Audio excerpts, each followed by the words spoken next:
What's up, everybody? We have a new Vidoc today from Bungie for Beyond Light called Forged in the Storm. Let's just get into it, man. I'm super excited to. It's almost 15 minutes long.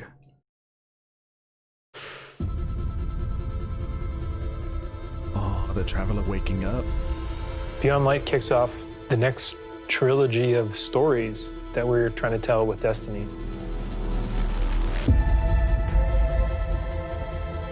Players are going to go on a journey to discover the true nature of light and dark. It's the beginning of players learning more about the darkness. Luke Smith, my dude. And in fact, going so far as to wield it. That looked like the quest. It's about leaving comfort and safety behind, walking a different road than one that you may have believed you were destined for. What makes something bad? What makes darkness dark? Who's right? Who wasn't? How are those learnings going to change the characters that you have gotten to know over the last 6 years? Are we gonna see Olsen in here? Oh, that's new. That's new. Oh my god. You should have disappeared right there. Are we gonna see Olsen come back? I hope so, man. The fuck? Beyond Light's really the beginning of a new adventure. Guardians, for the longest time, have been bathed in the light, sort of this altruistic force fighting back evil. And now we're starting to move into that gray area between the light and dark. If the darkness reaches out, we must reach back. I will not sanction this. In Season of Arrivals, the Vanguard is divided. You have some characters telling you, we should fight these ships, and we have other characters who are saying, no, we should find out what they want. We should get to know them and understand more. But it definitely comes to a head. This next year in Destiny is really just about how all the different characters and factions are reacting to these disappeared destinations and what that means as the pyramids have arrived in our system. Not for the first time, but for the second time. How are they going to be whenever we're going to see the return of a character who's been absent for a pretty long time in The Stranger, and boy, does she have a lot to say, and she has a lot of time to explain. When I know more, you'll know more. She has shown up to encourage us to take on the darkness, and the only way to truly stop it is to work with it. And here comes our guardian, right on time. Oh my god. Oh. Why did the darkness invite us here? Did we talk? Europa is literally like a time capsule. Europa is huge. Killer destination, freezing cold. Desolate. Some of the most beautiful spaces I've ever seen in a video game. No, I hope so. There was a lot built on Europa during the Golden Age, and a lot of that was built underground. Clovis Bray had some research facilities there, really pushing the limits of technology and innovation there, maybe stepping into some things that we shouldn't have. Clovis Bray is under the ice, all kinds of secrets. I'm so excited for what players are going to find. What are we going to find? Some more secrets? Oh, that's the raid. That's the entrance to the raid right there. The storm on Europa was actually something we've wanted to do for a long time. We wanted it to feel harsh. The weather system is Yeah. so awesome. Like, you're walking through an open space and all of a sudden things start happening. Coming across like Fallen or Vex for the first time, you can barely make out the glow in their eyes. Oh my god. The sound so of the wind, the creepy. ice will change based on what the weather is looking like. The light in You'll their actually eyes. feel every piece of the environment changing around you to match the storm.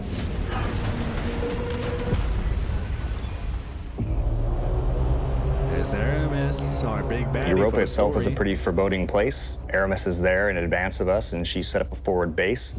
She has lieutenants who have gotten their hands on stasis, gotten their hands on the darkness, and they're learning to wield it. One by one, we will rise again. So Aramis is probably like the story. And so I think her motivations are really interesting too. Today, that's gonna be the raid we boss. begin breaking free from our chains. I don't mind Aramis really challenges a lot of the ways that we think about light and darkness. She's gonna make you think about your relationship with the Traveler, She's a compelling leader, and she has a vision. And especially after the collapse of their society, people, I think, the Fallen wanted someone to follow. Is the light going to be enough? I think we've seen that we need some new tools to fight our enemies with. Maybe it's time to fight fire with fire. Oh! Or ice with ice. There's that Harpy Minotaur thing. There's a quest of Stasis us is, you know, not just a set of new supers, but it's a new damage type. We've got Solar, Void, Arc, and now we've got Stasis. Oh. The idea for Stasis all really came back from the gameplay idea of freezing someone. That was kind of the theme that everyone kind of rallied behind. You know, Dina's an amazing concept artist, had some images that really kind of put us on the right path.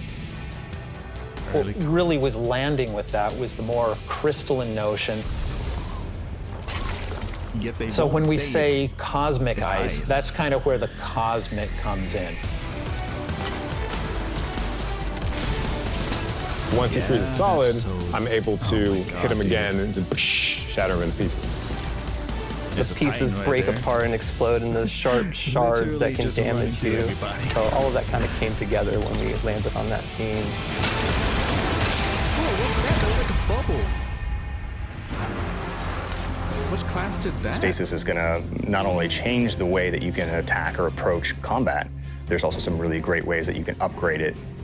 Then you start getting into like the more interesting parts, things that we're calling aspects and fragments, which are additional ways to modify your subclass. I went over that in an earlier video if you want to go see that.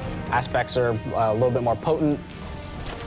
And then the fragments are the things that are class agnostic.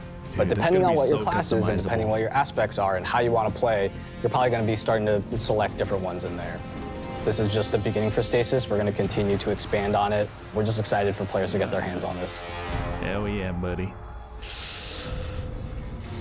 Oh, Stasis is going to be so much fun. When we're creating a new palette like Stasis, we do what we call a source jam. Everyone on the team blocks out about a week where we can say, okay, you're going to go out into the world, microphone recorder, record anything that reminds you of cosmic ice. Oh, this is how they did the sound design.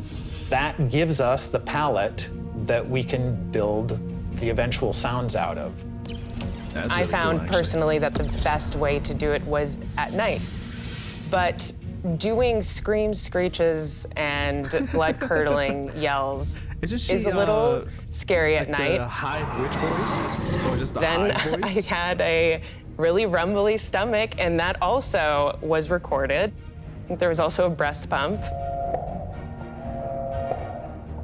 That's cool. You have to make use of what you got. Oh my god, dude. Let me And beyond in light, already. we have new exotic weapons for you. Stranger's Rifle.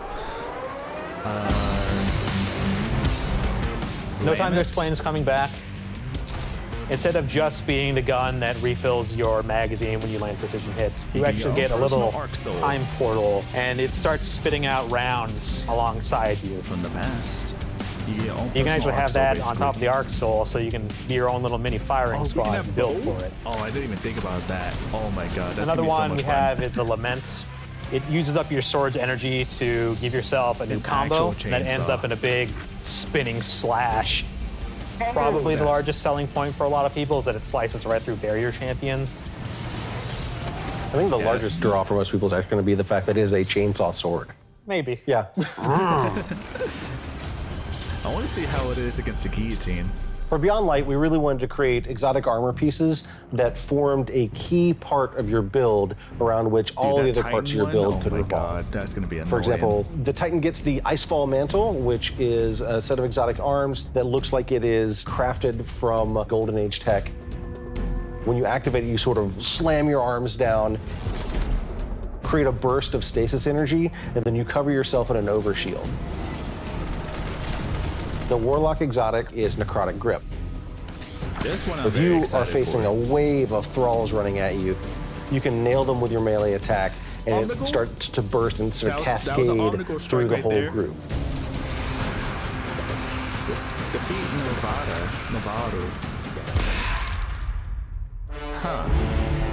Cosmodrome. There's a lot there for newcomers coming in too. If you've got a friend who hasn't tried it out, it's a really great time to jump in on New Light, that entry experience for free players. Oh my God.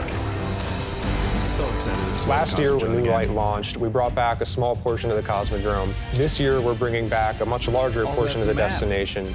Oh my God, it's massive. It takes some of the experiences that started with original Destiny 1, but puts them and stitches them together in a different way and adds new things and tells a different story. What you're going to meet in this new opening experience is a character with not one, but two names from Fast and the Furious, Shah Han. Thank the light. I didn't think we had other Guardians on patrol here. What I love about the Cosmodrome is it feels like Destiny distilled. Yeah, we saw that guy Sean earlier. In a Season of the Hunt picks up where Arrivals left off. Other forces are taking advantage of the darkness to make their move forward, including Xivu Arath, a sister of Oryx, and she's taking this opportunity to build up an army. And we're working with Osiris to try to stop her. Osiris goes out, stumbles across these hive growths that are driving combatants crazy. Osiris is in trouble, and of course, you're his only hope.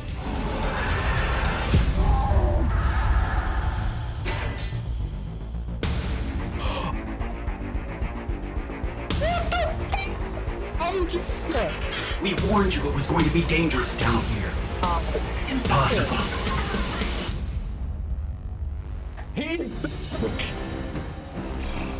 We finally catch up to what we saw at the end of Forsaken, where we saw Aldrin being brought back to life by a ghost.